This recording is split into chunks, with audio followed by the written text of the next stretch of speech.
Hello everybody, today's video is going to be different than usual. It's not going to be alarms or vacuum cleaners, something totally different, although this did come out of a skip, so that's the one thing they do have in common with most of the things that I do get.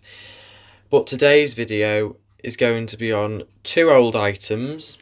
One's there and one's down there. I found these two old televisions in a skip.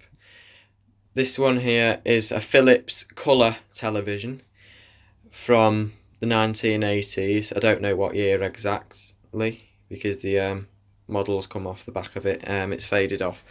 But it is a colour set because that's what those three little marks mean there. The blue, red and green, because they're the colours in a CRT even that make up any colour in the world that a television like this can display.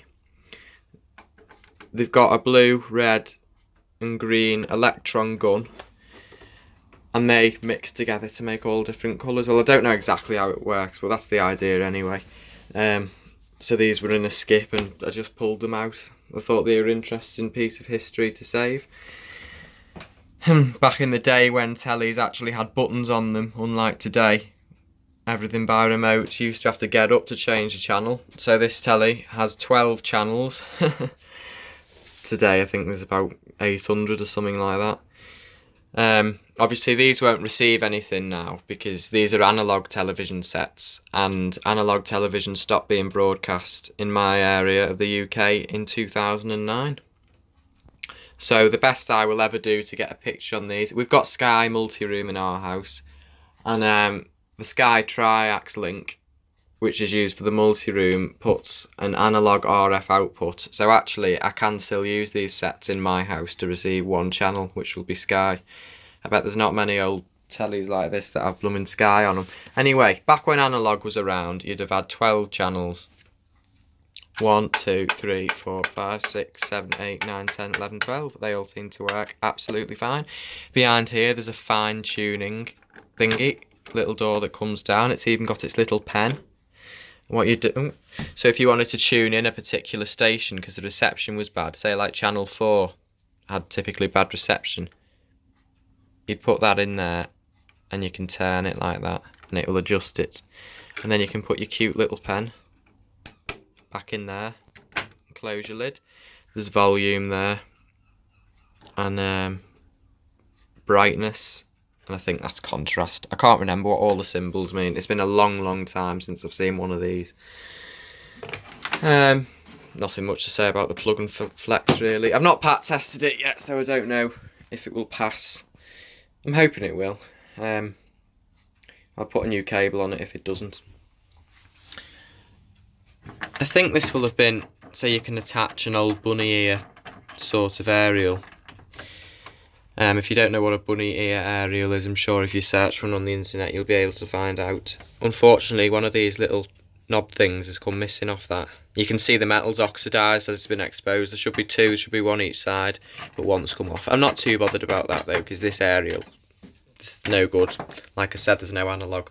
But in the olden days, that would have had some sort of loop antenna on it, a bit like that. That aerial belongs on this telly. It's come off those two pins. When I was carrying it home, it snapped off. It was rusty anyway, so it was going to come off. And obviously there's just a coaxial male end, and that just... Oh, it's a hell of a... Well, it's not a hell of a weight. It's just... see there? That plugs into there like that, or would have done back in the day. And that would have been your portable indoor aerial. Just unplug that. This is intended to be a portable set, as it's got a handle on the top that comes up, and that forms a carrying handle that I do not trust. If I picked it up by that, it'd probably split the casing and the whole thing would just smash on the floor, because plastic does degrade over time. There's a little sticker there for the British Electrotechnical Approvals Board. There's contrast down there, little contrast knob on the back. And there's two cord hooks there, one over there to wrap the cord round. So I'll show you it on, and that's pretty much all I can do. If you want a video of it displaying some picture, I will connect, just leave a comment telling me so, and I will connect it in such a way that you'll be able to watch something on it. So we'll plug it in. I'll just show you it running. Right, so power. It should start to come on as the CRT warms up, which it is doing. There we go. Different channels there, but as I say, pressing them isn't going to do anything because there's no analog television anymore. I don't know if the volume works. I've not actually had it up yet.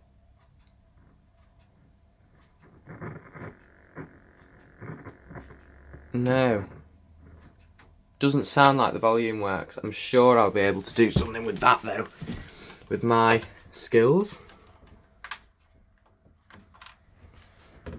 That's for headphones. Little headphone jack. And a switch to enable the headphones. No, that's not working. Oh, the volume's not anyway.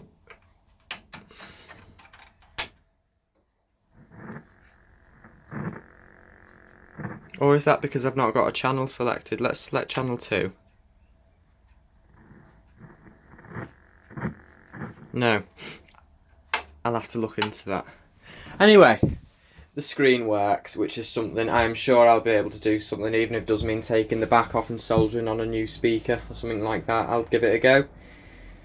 It was only going to be skipped anyway, wasn't it? So if I can't fix it, I've not lost anything. And the off switch is there. And that turns it off. So we'll unplug it and I will show you that I've actually cleaned that up. That's why them baby wipes are there. But God, that's stuck in. Oh. They're starting to oxidise, them pins, which is right so hard to remove. I've cleaned that up a bit, which is what the baby wipes were for. I've not cleaned that one up.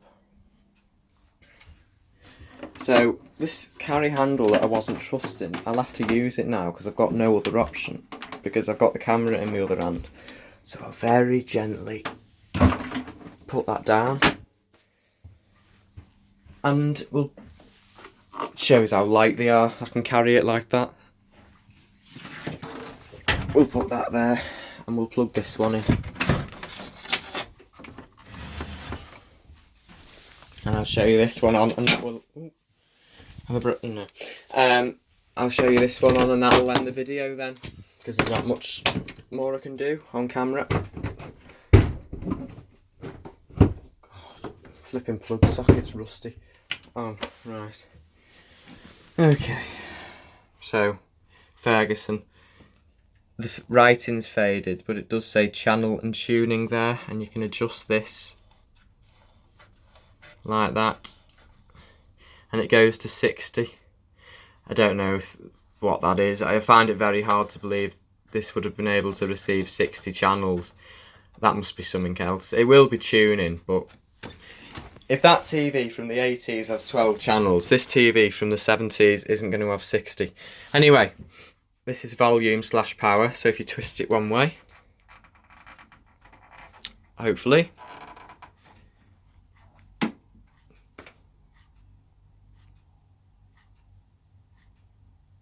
it comes on, and the volume does work on this.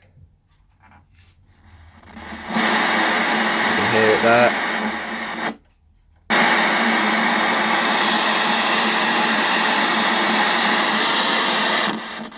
So I'll just turn that down so I can talk over it.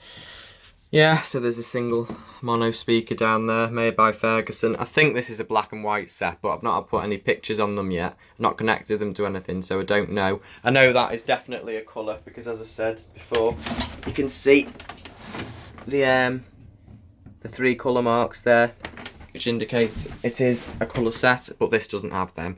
I think this is just a black and white one. Anyway, it's nice to have, and it's nice that it works, so I'll connect it up and see if I can get any pictures. And like I said, if you want to see a video of them working, just comment and I will show them in full operation when they're receiving signals.